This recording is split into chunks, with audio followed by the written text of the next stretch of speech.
la parole à Nicolas. Alors Mais Nicolas, du qui est coup, surpris?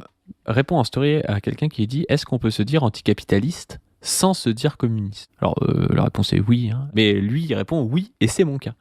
Le communisme dans l'histoire renvoie à des régimes économiques étatisés et politiques autoritaires, voire totalitaires, avec à la clé une exploitation radicale de toute une partie de la classe ouvrière. Et désormais, en France, le terme est associé à un parti qui prend régulièrement des positions conservatrices et qui ne prône plus de rupture anticapitaliste. Et c'est vrai que c'est quelque chose, nous, qui nous gêne hein, parfois. C'est-à-dire que quand on se dit communiste, les gens pensent qu'on est du PCF et qu'on est rousseliste, quoi, en gros. Et c'est vrai qu'en France, du coup, des fois, ça rend le truc plus complexe. Alors, est-ce qu'il faut abandonner, du coup, par exemple, je sais pas, est-ce que Nicolas abandonne le terme de démocratie parce qu'il y a des démocraties participatives et d'extrême droite Est-ce qu'on peut faire ça avec beaucoup de mots en réalité? Est-ce C'est qu'il ça. faut abandonner le terme de progrès? Est-ce qu'il faut abandonner parce que lui il dit je vois mal comment on peut sauver le mot. Je vais continuer, on parlera après. Il dit quel terme à la place d'anticapitaliste? Se définir par la négation n'est pas terrible. Oui, et c'est tout le problème. Il répond moi je dis partisan de l'égalité, mais ce n'est pas encore ça. On cherche le mot à frustration et on finira bien par le trouver. Mais moi, ce qui m'a vachement étonné dans ces stories, c'est que l'égalité est tout aussi marquée en réalité de. Je veux dire, l'égalité est marquée à gauche et pourrait être marquée du comité de salut public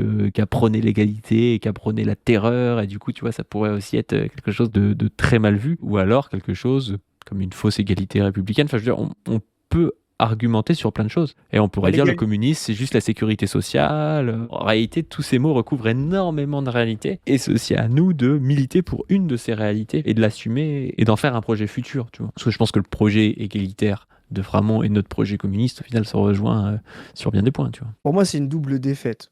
C'est une défaite déjà qui n'a pas de sens. Ramener ça au PCF. Nous, on a cet écueil-là. Mais nous, on s'en moque. Parce que PCF fait 2%. Pèse 2%. Moi, je veux bien que dans les années 60-70, si tu étais un communiste, je sais pas, Trot, ou même un communiste non affilié au PCF, tu vois, tu avais un problème avec le terme, parce que les mecs pesaient 15-20% de l'électorat. Mais là, aujourd'hui, ils pèsent 2%. Il y a plus de communistes non PCF dans ce, dans ce pays que de communistes C'est sûr. PCF, quoi. Tu vois? Donc, déjà, Oui, autant le terme insoumis est compliqué à assumer en dehors de la France insoumise, autant le terme communiste n'est pas dur à assumer voilà, en dehors voilà. du PCF.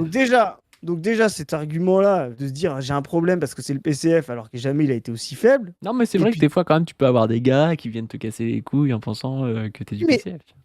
ouais, mais on parle de gens qui sont dépolitisés. Quand tu es obligé d'expliquer à un type que communiste, c'est pas le PCF, c'est que tu es obligé de lui expliquer tout un tas de trucs. Quand t'es marxiste communiste, qui sait pas, tu vois, enfin, donc si tu veux, quand le gars il dit ah bah non je vais pas parler, ça va m'empêcher, bah à mon avis tu vas avoir du mal à parler de la réappropriation des moyens de production, tu vois ce que je veux dire, de la sortie de la monnaie, de la sortie de la valeur, enfin tu vois, c'est pas comme si tu disais la clé de voûte pour rentrer un programme réellement communiste d'abolition de la bourgeoisie, c'est de ne surtout pas dire le mot communiste et comme ça hop tout va passer comme bah non. Là, tu touches un point important, parce que quand tu parles de sortie de la monnaie, moi je pense que, connaissant un peu la pensée de Nicolas Framont, je pense qu'il te dirait, oui mais justement faut pas en parler non plus parce que les gens comprennent pas ce que c'est la sortie de la monnaie. Et c'est là où tu vois que commencer à baisser la garde, on va dire, et à donner des points à l'adversaire sur les mots, c'est aussi baisser la garde et donner des points à l'adversaire sur le fond. Parce que si tu commences à dire ouais mais comme en fait expliquer, c'est vraiment un truc de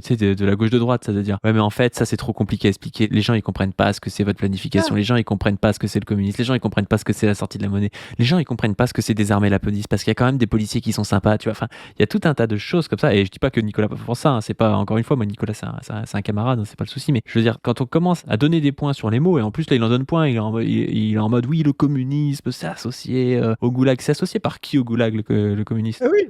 Par des droitards et par les pays les plus impérialistes au monde. Va parler à un Chinois du communisme et va lui demander ce qu'il en pense. Le communisme, pour lui, c'est peut-être ce qui a permis à son pays de battre les famines, à son pays de devenir la plus grande économie mondiale. Enfin, en fait, ça dépend où et quand, ça dépend de quoi on parle. Encore une fois, en France, il y a plein de gens qui défendent le communisme comme étant ce qui a permis à la France d'avoir un système social parmi les plus performants au monde, un système de santé parmi les plus performants au monde. Le communisme, c'est aussi ce qui a permis de libérer l'Europe du nazisme. Enfin, je veux dire, c'est tout ça à la fois, en fait. Et il y a un enjeu de lutte de classe et un enjeu de bataille sur les mots. Et c'est vrai que si on commence à dire j'ai la vision de la CIA du communisme, donc je n'utilise plus le terme communiste, bah pourquoi est-ce que t'as pas la vision de la CIA de l'égalité, de la démocratie, de l'impérialisme? Enfin, je veux dire, à ce moment-là, tu peux utiliser tous les mots du monde en disant la droite trouve que c'est mauvais, donc je n'utilise plus le mot, tu vois. On est d'accord.